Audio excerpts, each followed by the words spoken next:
Previous presentation, that was extremely exciting.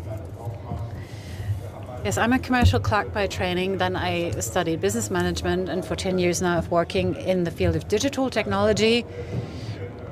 First I was in Berlin, then I moved to Munich in 2011, and I set up OMMAX.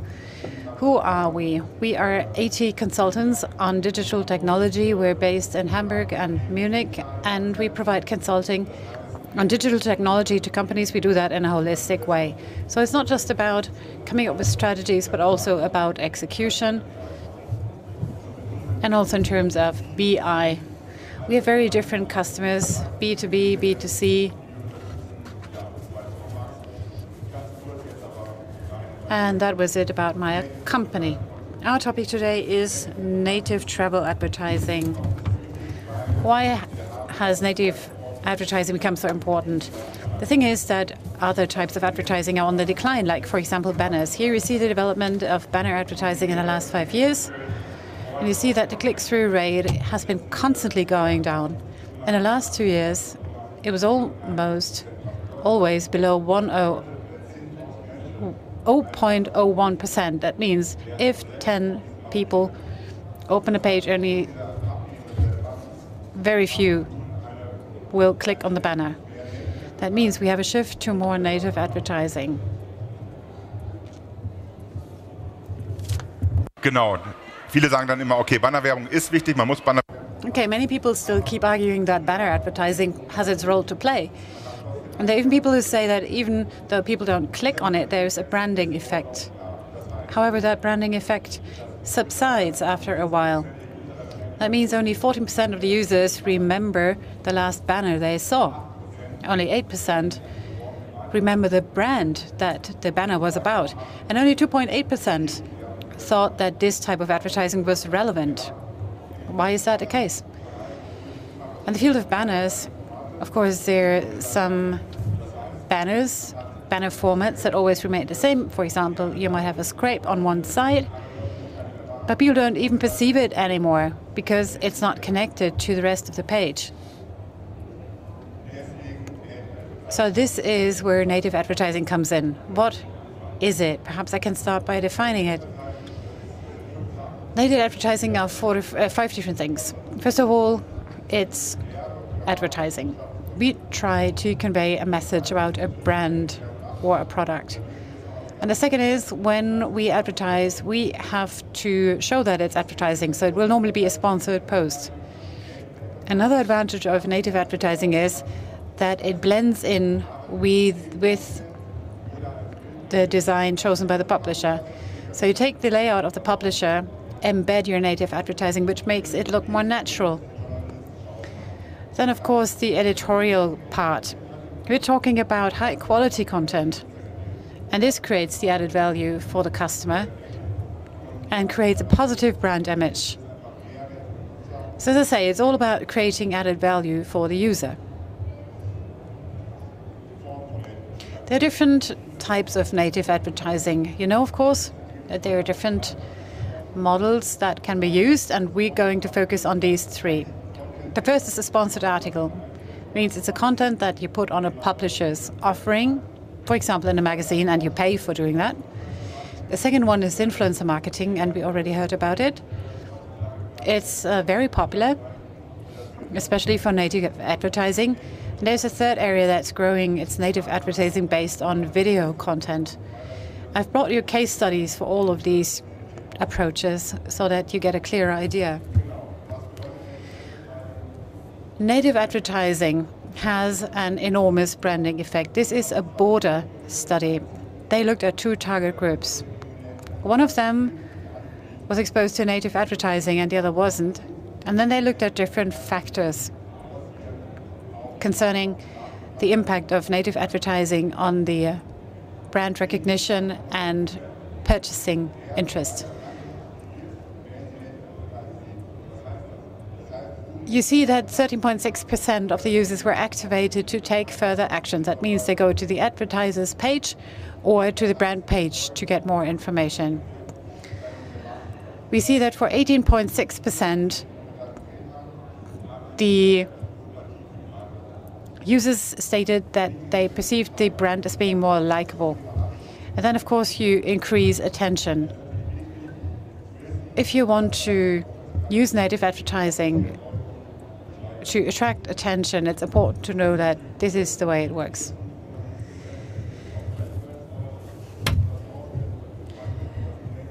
And then you see that there is a 7.7% increase in brand awareness and an increase of 70.3% in the willingness to purchase a product. That means the users who are exposed to native advertising are more willing to make a purchase. And of course, if you offer native advertising, you present yourselves as experts. This was stated by 93% of the participants compared to the other group that was not exposed to native advertising. And now let's look at how native advertising has developed in the past. Going back to 2014, I think we all remember that.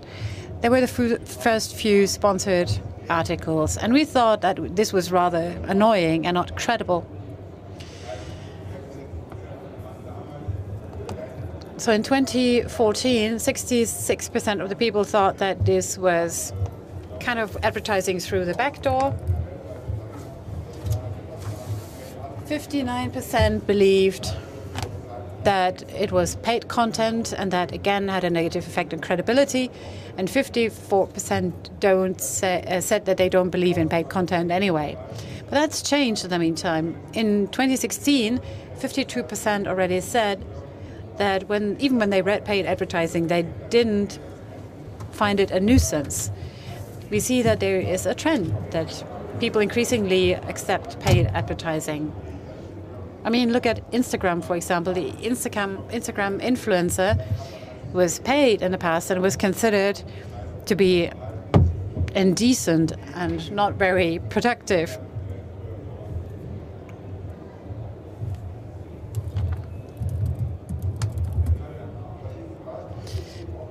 Now we've brought you a couple of examples to explain what we're talking about. The first is from Booking.com on the Huffington Post. You know the Huffington Post, I mean, it's very sensational, let's say, with rather big headlines. And if we look at what Booking.com has done, this is how they place their content. And you see that this is in the design and the layout of the overall publication. The headline, for example, looks like the headline of a normal article. And it says there, Booking.com sponsored post. And you can come, but you can't hardly see it because the headline is so big. This is text about various architectural buildings and sites. Then there is a link to Brasilia, for example, and if you click on the link, you'll be redirected to Booking.com. This is also an article that is ranked very highly by Google. When you read it, it increases your interest in the topic, and perhaps you might even decide to travel there. And then, of course, it's easy to just click on it to go to the Booking.com site, and then you can buy your trip right away. This is something that you see very often on this type of advertising is very frequent with Booking.com. And here's another example. Deutsche Bahn, German Rail, and Focus. 2 years ago, German Rail decided that they want better Google rankings and invested quite a lot of money also for the keyword of city trips, for example, in combination with various city names. And this is how they had this idea of partnering with Focus, a magazine.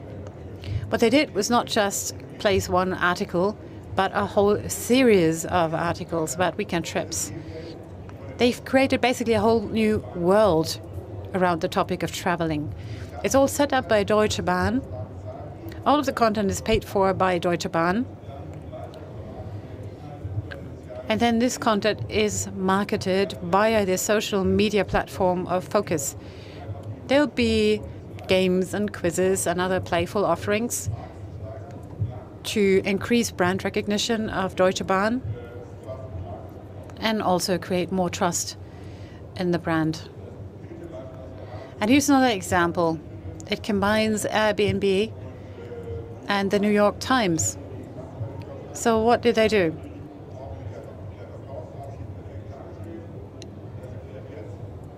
I explain it to you here. It's about LA Island. It's an island near New York.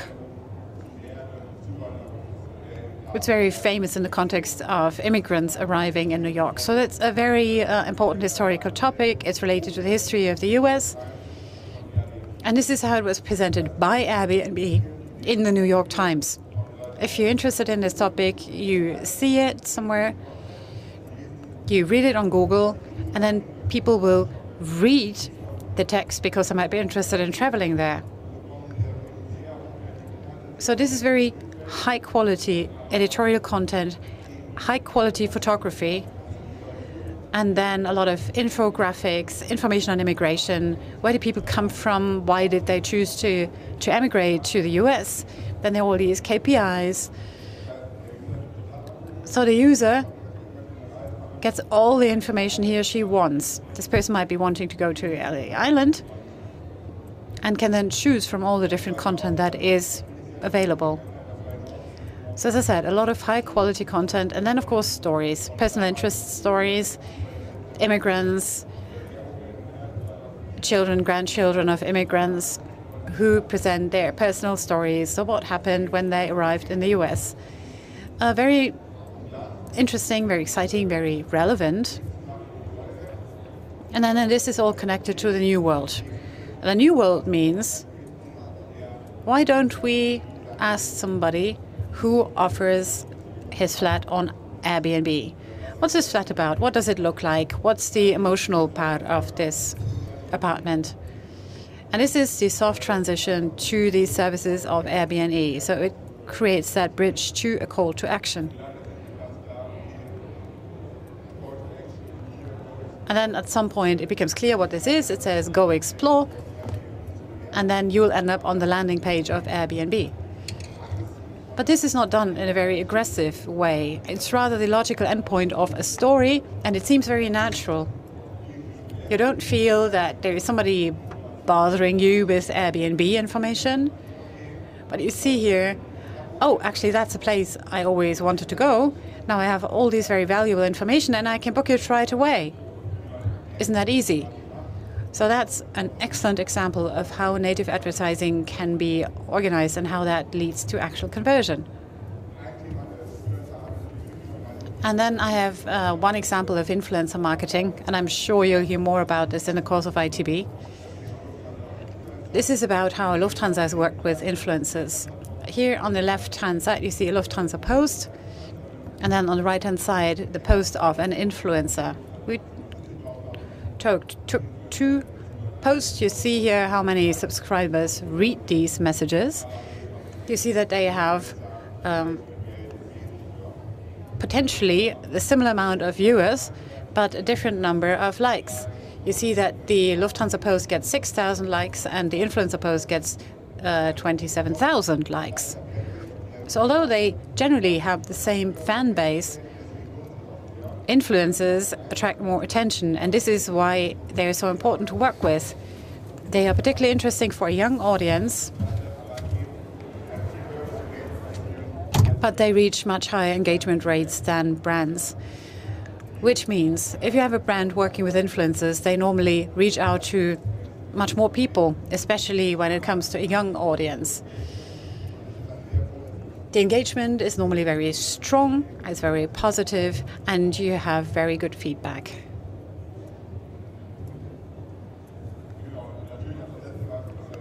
And here's one last example. I know it's been very well known already. It's the Super Bowl example. Tourism Australia had an advertising video at the Super Bowl.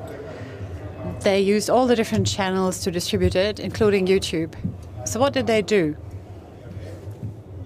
They created hope and aroused hope for a new Crocodile Dundee film, although that film doesn't exist. And of course they would have very many different viewers, in particular in the US, and they used that to make their destination more popular.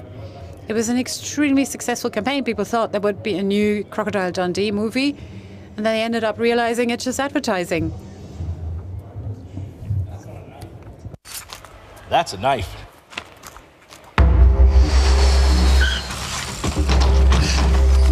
That's me. Brian Dundee? Yep.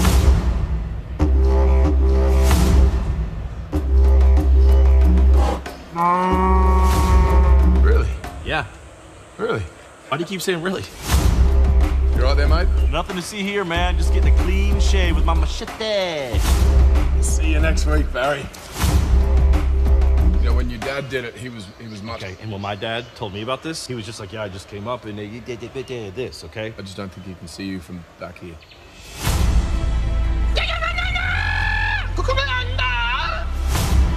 Not a lot of crocs out here, huh? It's just 37,000 miles of pristine, beautiful beach, mate.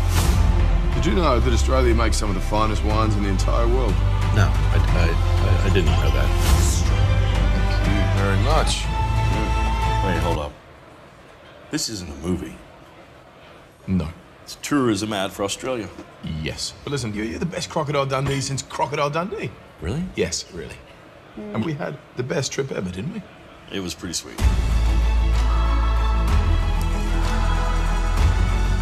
Hey, you know, there are some great flight deals to Australia right now. Dude, I get it. It's not a movie, it's a commercial. So, jetzt versteht man, was ich meine.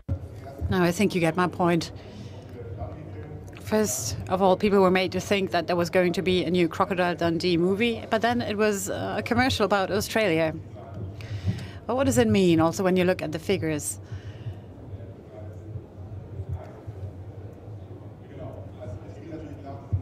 After the Super Bowl, it all started. So what we had were a lot of mentions in the press, very many magazines that took up this topic. We saw user engagement increasing by 1,256% within a week. And if we look at the reach of the campaign, that wasn't shown as often as Pepsi or Budweiser advertising. It was the most successful advertising campaign in the entire context of the Super Bowl.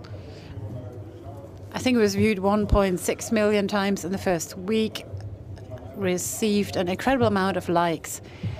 And this tells us how it was possible with very intelligent advertising to bring all the attention to Australia, thereby creating a reach that was bigger than Pepsi's or Budweiser's, although they showed much more advertising and certainly invested much more. Now, these were the case studies. Let's talk about the KPIs now. The big challenge here is, when we talk about native advertising, how do we measure the success? Many companies look at performance marketing activities and they go to the last click. And then all of the sales are attributed to the last click. You can't do that with native advertising, because if you were to do that, you wouldn't actually engage in native advertising or influencer marketing, because it's not relevant in that same way. This means that you normally have softer KPIs, but they are just as important, because as the brand becomes more well-known, more people use the brand, you will see higher conversion rates, and then there's also a turnover effect. Let's look at sponsored articles first. Of course, very often they are on the main pages of other publishers, they are banners, buttons, or whatever. And the question is always, what's the click rate? The second question is, if people look for certain keywords that are relevant for that article, it's interesting to know the number of page views. So click rate and page views, if you do native advertising, should always be provided by the publisher. Without that, you can't really measure your relevance. The next part is, it's important to know what's the relevance of your content. You can look at retention times, or you can look at how often people click away from that page. If we see that there is an underperformance and you have a very high bounce rate, then you might want to change your content.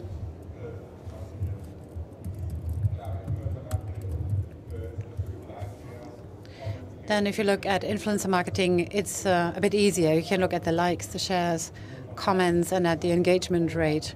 You'll see how many followers somebody has, and there are a lot of metrics that can measure that. Of course, these might be called soft metrics, but they give you the results you're interested in. And then the videos. It's important to know that the views as such don't matter, because all of the platforms measure them in different ways. At the same time, when we have views, for example on YouTube, if I look at the same video 3 times, it will be recorded as 3 views. It's thereby easily possible to manipulate the number of views, and therefore it's not the indicator we want to use. And it's the same with Facebook. You look at a video for 3 seconds, but then you interrupt it, and then you watch again. It will again be counted as several views. So that's not very helpful. The question arises, what is more relevant? The average playing time is interesting. We say that the cutoff line is 66%. We want to know how many people watch 66% of the video. The next KPI would be the likes, and then of course the shares, the comments, and the engagement rate. But there are more metrics you can use. If you have content in links or links leading to other pages, we can measure leads and of course the in-links. And at the same time, it's important to know if we attribute all of these figures to last click, we wouldn't do native advertising in the first place. What also matters is the social reputation, and that's the question: how many people like my site, what happens on my page. It's the same that you can also analyze by looking at social media followers. And then there is the whole topic of branded search that basically answers the question: how many people per month look for my brand on Google? Because if your campaign is successful, more people should be doing that. Let's briefly talk about the future of native advertising. I said before that banner advertising is still on the increase, at least mobily. It's stagnating on desktop computers. That means banners are here to stay. And it's important to have banners, but native advertising becomes more important at the same time.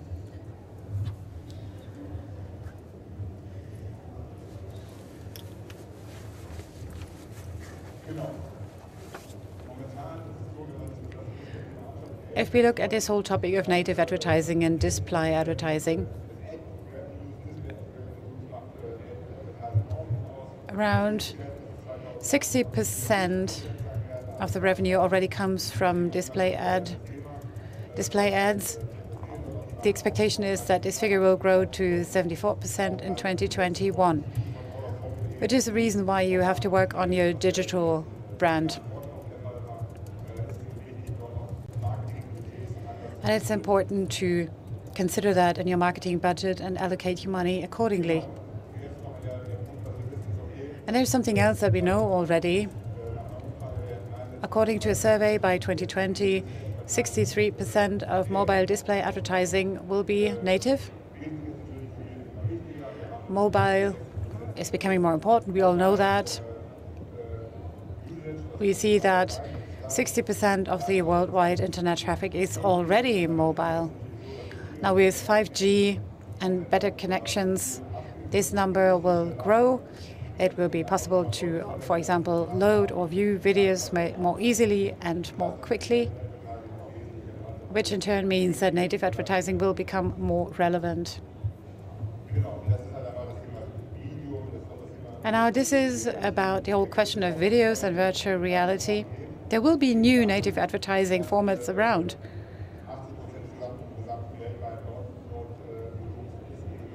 We see that 80% of the downloaded content worldwide are videos. And then, of course, there are new topics on the horizon, such as virtual reality. Once internet speed increases, which will happen in 2020, new changes will be imminent. Right now, we often find that we need to wait for things to load, but once that problem is solved, new offerings will become more widespread and new native advertising formats will be created. So perhaps if we come back here in 2020 and talk about this whole situation, it might look completely different. Perhaps there'll be new formats, or some players will already have been replaced. Who knows? And with that, I'm at the end of my presentation. Thank you very much for being here and for listening.